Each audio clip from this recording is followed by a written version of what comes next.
All right, so today I wanted to walk you through the Clay recruitment playbook. If you're a recruitment company, a staffing company, you can actually reach out to companies that are actively hiring for the role you help fill.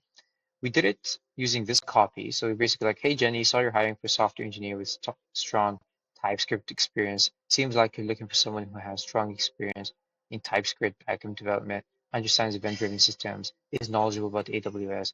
We recently placed 4 engineers for fintech SaaS in just 2 weeks and helped them launch their AI-driven fintech MVP in under 4 months. If you want, I can send over a 3 to 5 pre-vetted candidate list. Now, key point. This it had a lot of personalization. And despite having a lot of personalization, we were only able to get 2 positive responses. I want to be clear, for something like this to work, you need to send as many emails as possible because it's a very volume-based thing. Not only that, you're going to have to be patient because you're not going to, chances of you booking a call, like booking 10 calls in your first month is very, very, very low. Unless you send an absurd amount of volume because it's a very timing based offer. I am only looking for a software engineer if I'm looking for a software engineer. You cannot force me as a SaaS company to look for a software engineer if I don't want one.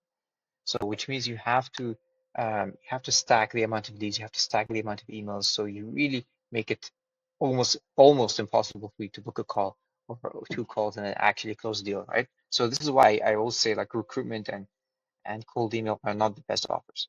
Don't go well together. You know, it's not the best. To walk you through the actual technicals behind this, like how do you set up a campaign, like a Clay workflow like this? Number one, you want to first import a list of companies that fit your ICP. So for me, 11 to 500 headcount. I was targeting SaaS companies, software companies, those kind of things.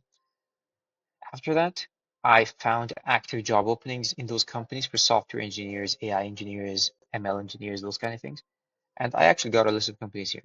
So there's a group of companies that are below 50 employees, and then a group of companies that are above 50 employees.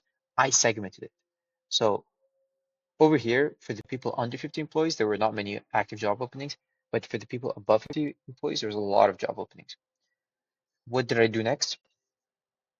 And I want to make it clear the reason why I segmented it, because when you're reaching out to CEOs, the chances of them responding from a 200-person headcount company is much lower. Reason why is because, you know, they're involved in other tasks and they're probably above that kind of stuff to reply to emails like this. They would probably, someone else more relevant would respond, someone like an HR manager or, recruitment manager, something like that. So over here, we got a bunch of people, that are hiring. What we then decided to do is find decision makers at these companies. So over here, we put like, for example, head of people and talent, co-founder and chairman, uh, chief technology officer, COO. So basically, we're finding decision makers at these companies and they're reaching out to them. Now, there was an additional step just to show you how complex this is. You actually need to, or you want to have some sort of personalization in place. This is what I prefer, is, actually, let me show you. Run stuff like this. Job description. I basically pulled the actual job description here. So I'm saying, hey, fetch the job description from the job post, read the full job post, blah, blah, blah. And I'm basically saying copy paste the job post, and here it is. The next thing I did is normalize the job title they were looking for.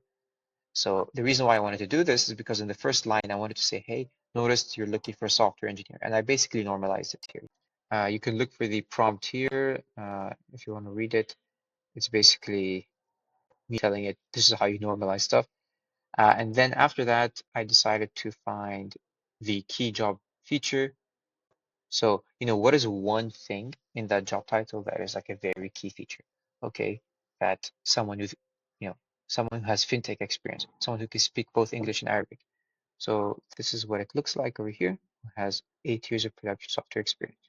After that, what I decided to do is find top candidate traits. So here has 8+ years in B2B SaaS software development, excels in React, modern front-end leadership, thrives in fast-paced, self-sufficient environments. This is the level of personalization I went for this client.